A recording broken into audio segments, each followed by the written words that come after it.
संततिः अर्थात वह देश जो समुद्र के उत्तर में और बर्फीले पहाड़ों के दक्षिण में स्थित है भारतम कहलाता है और वहीं भरत के वंशज निवास करते हैं। हमारा संविधान इंडिया दैट इज़ भारत से शुरू होता है।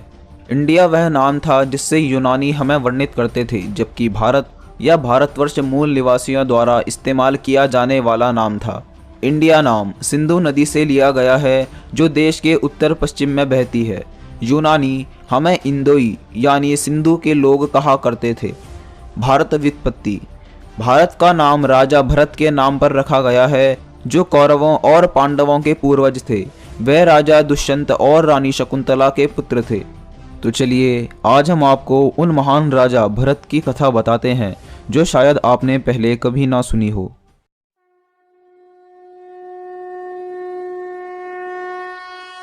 राजा भरत की माता रानी शकुंतला का जन्म। एक दिन ऋषि विश्वामित्र की तपस्या से भयभीत इंद्रदेव ने अप्सरा मेनका को उनकी तपस्या भंग करने के लिए भेजा। मेनका की सुंदरता से ऋषि विश्वामित्र की तपस्या भंग हो गई और दोनों एक दूसरे से प्रेम बंधन में बंध गए। विश्वामित्र और मेनका ने एक सुंदर कन्या को जन्म दिया, लेकिन मेनका अप्सरा होने के कारण बच्ची को जंगल में ही छोड़कर चली गई। एक बार जंगल से गुजरते समय ऋषि कनव की नज़र कन्या पर पड़ी, जिसे पक्षी शकुंत ने हर तरफ से सुरक्षित रखा हुआ था। शिशु को देख कनव उसे अपने साथ ले गए और उसका नाम शकुंतला रखा, जिसका अर्थ है पक्षी शकुंत द्वारा संरक्षित। राजा दुष्यंत और रानी शकुंतला की प्रेम कहानी। एक बार राजा दुष्यंत शिकार के दौरान जंगल में घूमते हुए एक सुंदर कन्या शकुंतला से मिले। उन्हें उससे प्यार हो गया और उससे विवाह करने की इच्छा प्रकट की। शकुंतला हिचकिचा रही थी क्योंकि ऋषि कनव आसपास नहीं थे, लेकिन दुष्यंत के आग्रह पर वह मान गई और दोनों का विवाह संपन्न हुआ। ऋषि कुटिया में कुछ दिन बिताने के बाद दुष्यंत ने शकुंतला को विदा किया और उन्हें एक अंगूठी दी। उन्होंने कहा कि यह अंगूठी हमारी शादी की निशानी है और जब भी तुम्हें मेरे राज्य में आने की जरूरत महसूस हो, वह उनके साथ उनकी एक रानियों के रूप में शामिल हो सकती हैं। ऋषि दुर्वासा का श्राप। जैसे जैसे दिन बीतते गए राजा दुष्यंत अपने राज्य के मामलों में व्यस्त होते गए। एक दिन शकुंतला दुष्यंत के विचारों में खोई हुई थी जब ऋषि दुर्वासा उनके आश्रम में भिक्षा मांगने हेतु पहुंचे। शकुंतला ने ऋषि दुर्वासा की ओर ध्यान नहीं दिया। इस अपमान के कारण ऋषि दुर्वासा कुपित हो उठे और शकुंतला को शाप दिया कि जिस व्यक्ति के विचारों में वह खोई हुई है वह ही उसे भूल जाएगा। इतने में ही शकुंतला को अपनी गलती ज्ञात हुई और उन्होंने क्षमा मांगी। इसलिए ऋषि ने कहा कि वह व्यक्ति उसे तभी स्मरण कर सकेगा जब वह उसे उसके द्वारा उपहार में दी गई वस्तु दिखा सके। जैसे ही शकुंतला गर्भवती हुई, उसे अन्य ऋषियों के साथ राजा के पास ले जाया गया।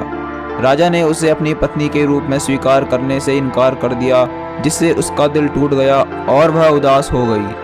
फिर उन्होंने ऋषि के श्राप को याद किया और उस अंगूठी की खोज की जो राजा ने उन्हें दी थी। और खोज करने के बाद भी जब वह अंगूठी नहीं मिली, तभी उन्हें स्मरण हुआ कि वह अंगूठी उस झील में खो गई है जिसमें वह पानी पीने हेतु यात्रा के मध्य रुकी थी। निराश होकर ऋषि और शकुंतला वापस चले गए। कुछ मास बीतने के बाद शकुंतला ने आश्रम में एक सुंदर पुत्र को जन्म दिया।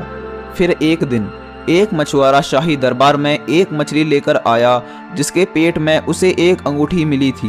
राजा ने अंगूठी को एक ही झलक देखा और उसकी सभी यादें वापस आ गई। जैसे ही उन्हें शकुंतला का स्मरण हुआ, वह उसी समय वापस ऋषि कनव के आश्रम की ओर निकल पड़े और जंगल से गुजरते हुए उन्होंने एक छोटे बच्चे को देखा जो कि शेर की सवारी कर रहा था।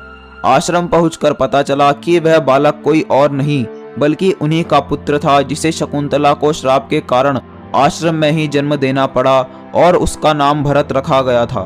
बड़े होकर भरत पूरे भारतवर्ष के चक्रवर्ती सम्राट बन गए। उनके नाम पर ही हमारी मातृभूमि को भारतवर्ष या भारत के नाम से जाना जाने लगा। तो दोस्तों, यह थे वह महान सम्राट जिनके पुण्य नाम पर ही हमारी मातृभूमि को भारत कहा जाता है। क्या आपको यह कथा ज्ञात थी? कमेंट करके जरूर बताएं।